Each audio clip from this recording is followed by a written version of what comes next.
از خوردن این سیب زمینی کبابی سیر نمیشی. سلام، به کانال ما خوش اومدین. یه تعداد مینی سیب زمینی خیلی خوشگل داریم، میریزیم داخل یه قابلمه. ما میخوایم سیبامون رو 2 مدل درست کنیم. آب جوش روش میریزیم. نصفش 5 تا 7 دقیقه که نیم پز شد بیرون میاریم. نصف دیگهش میذاریم یکم نرمتر بشه. تا سیبا میپزه ما یه سس درست کنیم با قارچ. اول قارچ‌ها رو برش میزنیم.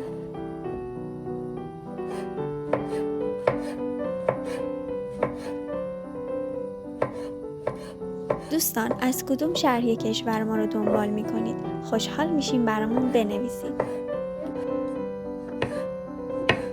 این از قارچامون.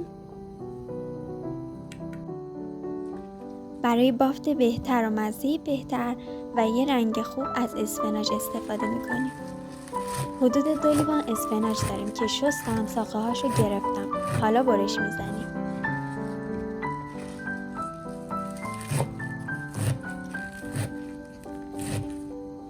حواستون به سیب زمینی ها باشه.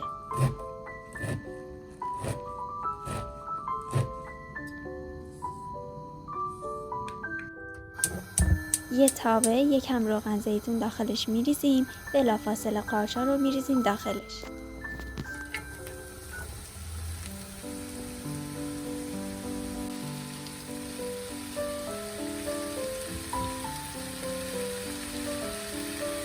یکم آب لیمو بهش میزنیم، هم برای مزه بهتر هم برای رنگ بهتر. حالا ادویه میزنیم، یکم فلفل سیاه،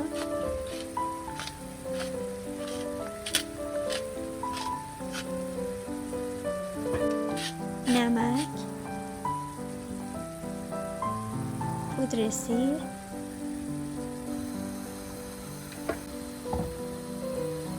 حالا داخل این مرحله اسفناجا رو اضافه میکنیم.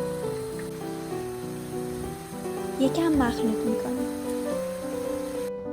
نصفی از سیب زمینی ها رو از داخل قابلمه در آوردیم. یه همچین چیزی ما داریم. نگاه کنید، برش بدم. میبینید نرم شده ولی هنوز خامه. اینا رو 2 نصف میکنیم. این بقیه سیب زمینی هامون که نرمتر شده با یه لیوان یکم له میکنیم.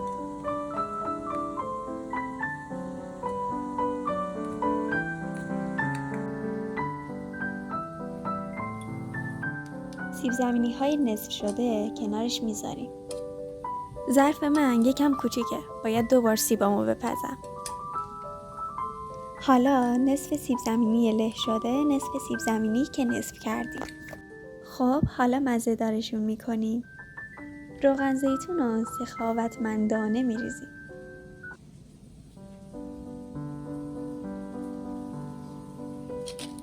فلفل سیاه،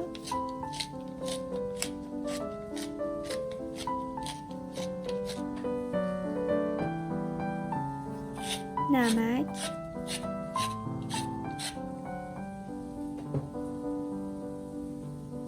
یکم پودر سیر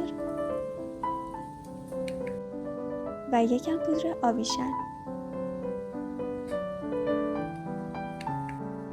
قشنگ مخلوط میکنیم که یه دست بشه همه جاش. لطفاً کانال ما رو سابسکرایب کنید و زنگ اعلان ها رو فعال کنید تا از دستورهای بعدی ما با خبر بشین.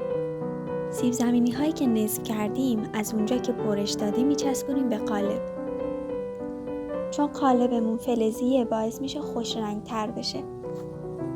فر از قبل گذاشتیم داغ شده. میذاریمش داخل فر تا زمانی که لایه های روش طلایی بشه. خب بریم سراغ سس ترکیب قارچ و اسفناجمون. میخوام 2 مدل سس درست کنم. اول داخل یه مایتابه روی حرارت ملایم یکم خامه نرم میکنم. دوستان لطفاً از ما حمایت کنید. خوشحال میشیم کانال ما رو به دوستاتون معرفی کنید.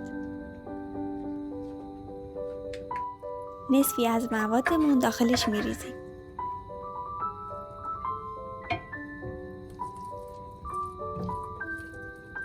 اینجا باید نمکش تست کنیم. احتمالاً به خاطر شیرینی خامه نمکش کم بشه.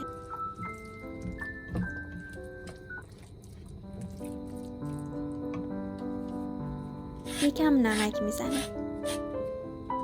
خب این سس قارچ اسفناجمون با خامه. خب حالا اینم بقیه موادمون. یکم پنیر میریزم. این پنیر صبحانه فتاست که کم چربه.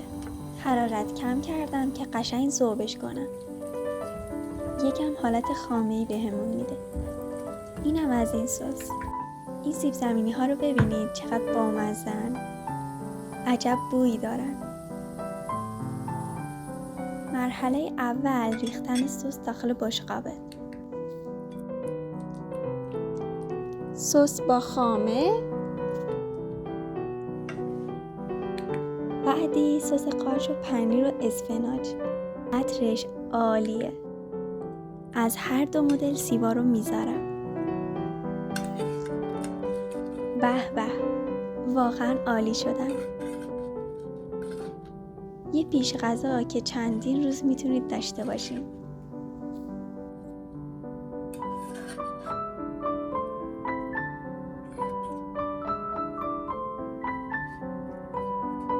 تا داغه پنیر پارمزان روش میریزیم. بوی خیلی خوبی داره واقعا.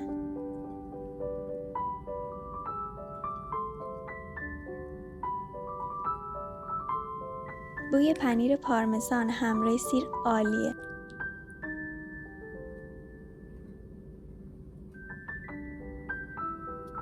لطفاً کانال ما رو سابسکرایب کنید و زنگ اعلان‌ها رو فعال کنید. خوشحال میشیم همراهمون باشین. نوش جونتون.